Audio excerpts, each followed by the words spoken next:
For a month, someone was leaving me gifts in my locked school locker. The last one was a photograph of me sleeping. High school was supposed to be a fresh start.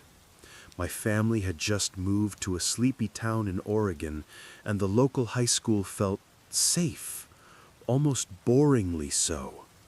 The halls were clean, the students kept to themselves, and the biggest drama was who was taking who to the homecoming dance. I felt anonymous, which was exactly what I wanted. Then, the gifts started. It was early October.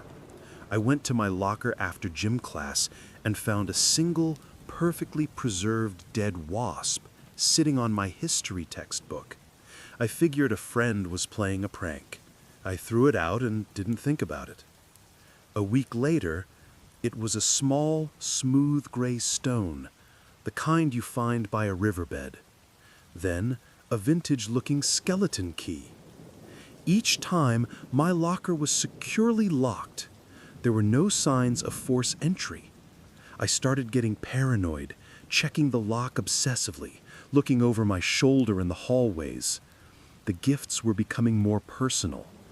One day, it was the plastic cap from the specific brand of iced tea I had drunk at lunch just hours earlier. Someone wasn't just getting into my locker, they were watching me.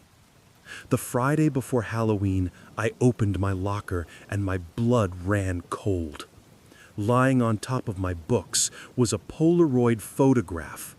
The picture was grainy and dark, but the subject was unmistakable.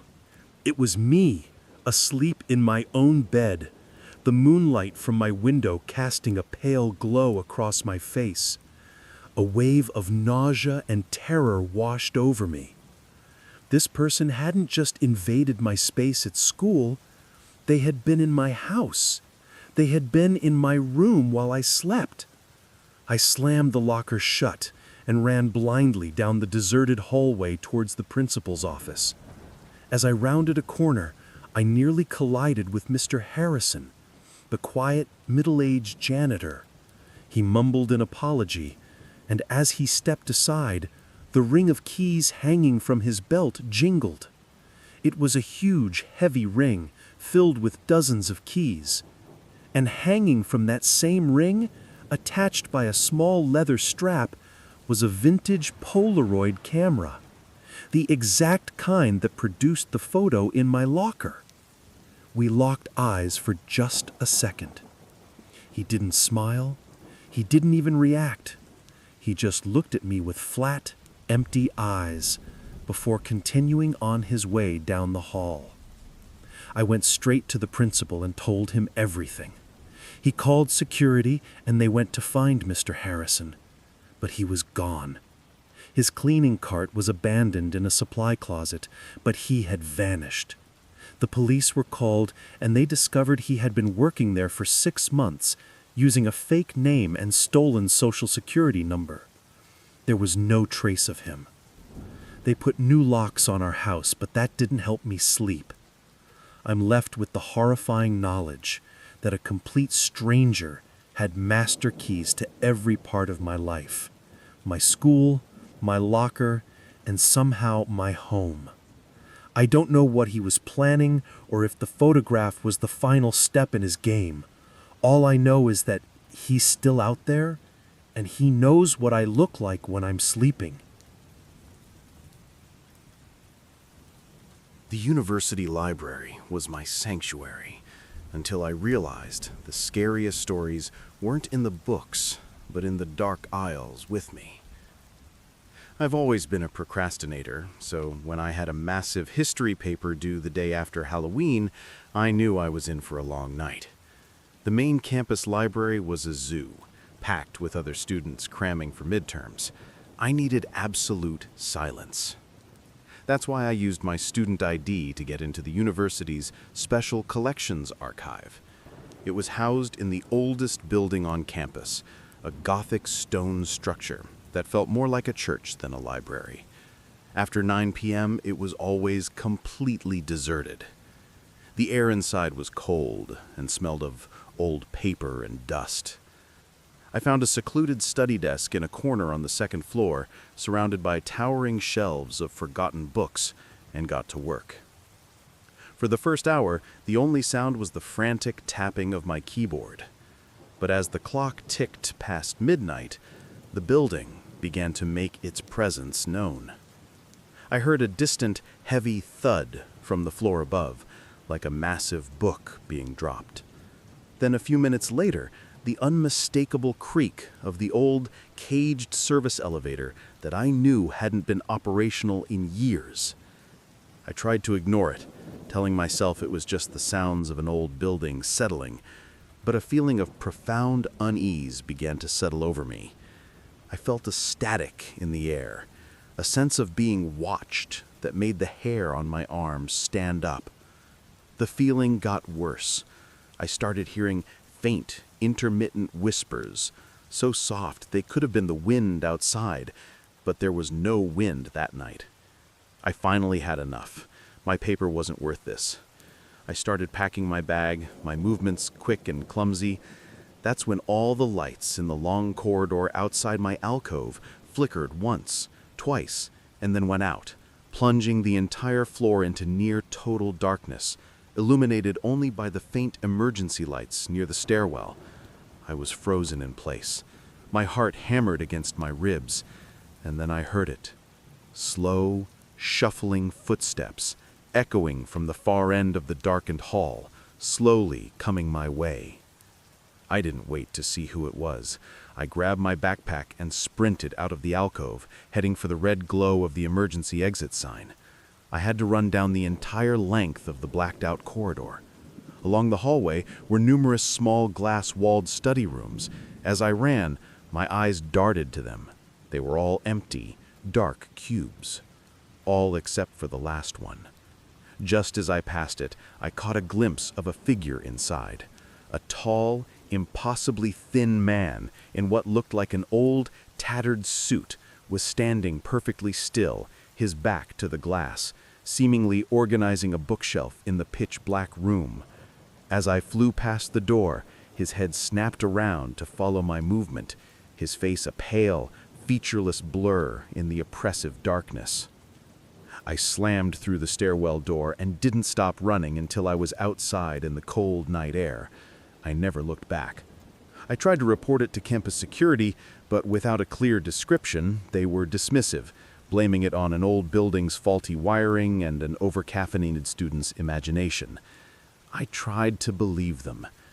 The next week, I had to go back to the archive to return a book. I couldn't resist. I went back to that same secluded desk. Everything was exactly as I had left it, except for one thing. Placed neatly in the center of the desk was a single, dusty library card, the kind they used decades ago. The date due column was stamped over and over again, but the borrower's name was what made me feel sick. In faded, elegant cursive, it read, "The Archivist." The library hasn't had an official archivist in over 50 years. The last one died of a heart attack, alone, while working late one night, on the second floor. The ID lanyard hanging around his neck was supposed to mean he was safe. It was a lie, and that lie almost got me killed. I was a freshman at a sprawling community college in North Carolina. It was a modern campus, all glass and steel, with high-tech security. You needed a student ID card to get through almost every door.